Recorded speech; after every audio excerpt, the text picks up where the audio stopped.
1 jam rutinitas sore, bikin rumah minimalis kembali rapi dan bersih. Sebelum lanjut lagi, jangan lupa untuk klik tombol subscribe, share, dan like ya. Bunda boleh juga klik tombol thanks atau terima kasih di kanan bawah. Oh ya, kalau Bunda punya usul atau ide tema video berikutnya, langsung aja komen di bawah ya. Makasih, dan kita lanjut sekarang. Halo Bunda semua, sore hari itu aneh.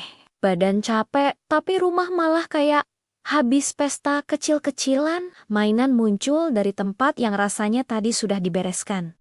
Piring mendadak beranak, lantai kelihatan lebih jujur, nunjukin debu. Di titik ini, emosi suka naik pelan-pelan.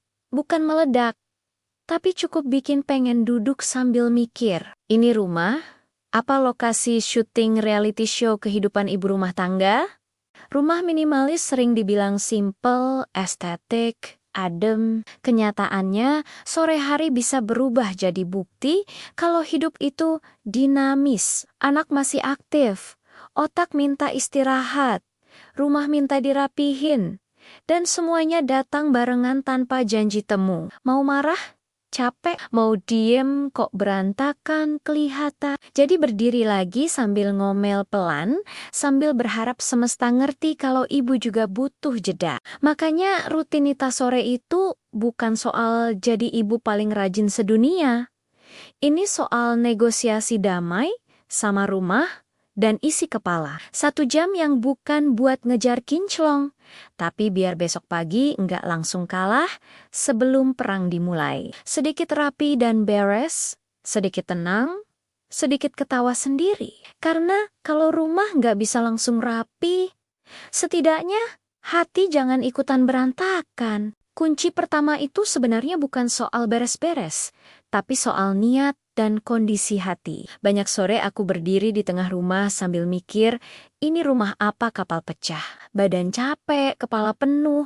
Sedikit salah dengar suara anak bisa langsung pengen nangis. Di titik ini aku belajar, jangan mulai dari tangan, tapi mulai dari hati. Kalau hati lagi panas, beresin rumah malah jadi ajang marah-marah sama barang yang nggak salah apa-apa. Jadi aku biasain berhenti sebentar, duduk, minum, tarik napas, sambil bilang ke diri sendiri kalau rumah ini nggak perlu sempurna hari ini, cukup lebih baik dari 1 jam yang lalu. Masih di kunci pertama, aku juga berhenti nuntut diri sendiri, jadi ibu super. Pernah aku maksa beberes sambil kesel, hasilnya rumah setengah rapi, tapi suasana kayak habis perang dunia. Anak jadi takut, aku makin capek. Dari situ aku sadar, rumah rapi tapi isinya tegang itu bukan tujuan. Jadi sekarang kalau badan sudah mentok, aku turunin standar. Enggak semua harus kinclong.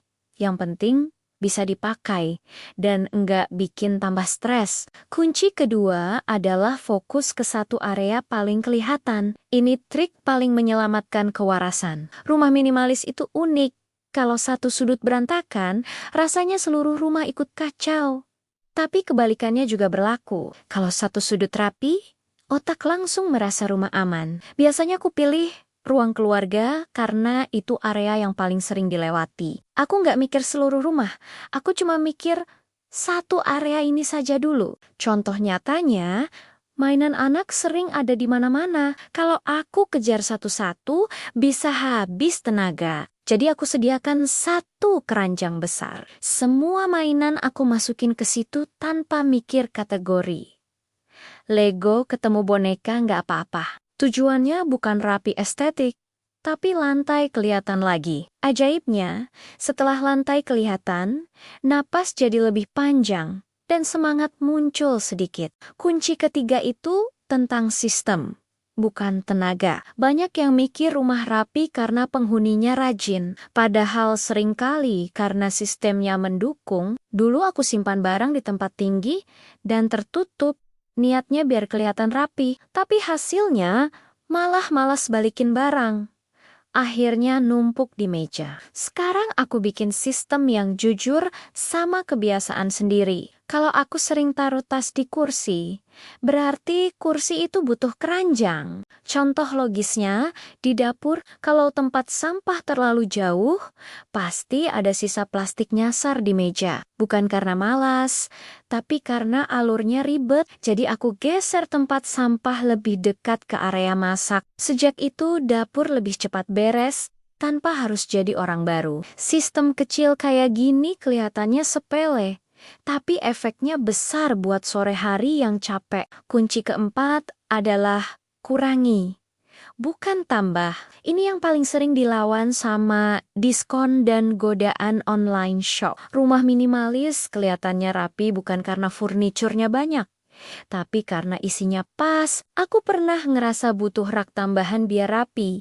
Padahal masalahnya bukan kurang rak, tapi kebanyakan barang. Setelah disortir, ternyata satu rak malah jadi nggak kepakai. Contoh realnya lemari dapur, dulu penuh sampai tutupnya susah nutup. Setiap sore beresin dapur, rasanya berat, karena harus ngatur ulang barang yang terlalu banyak. Setelah aku berani keluarin barang yang jarang dipakai, kegiatan beresin sore jadi jauh lebih cepat. Nggak perlu mikir keras, tinggal balikin ke tempatnya yang memang sudah lega. Kunci kelima itu ritme, bukan maraton. Banyak ibu kelelahan karena beresin rumah nunggu energi penuh yang nggak pernah datang.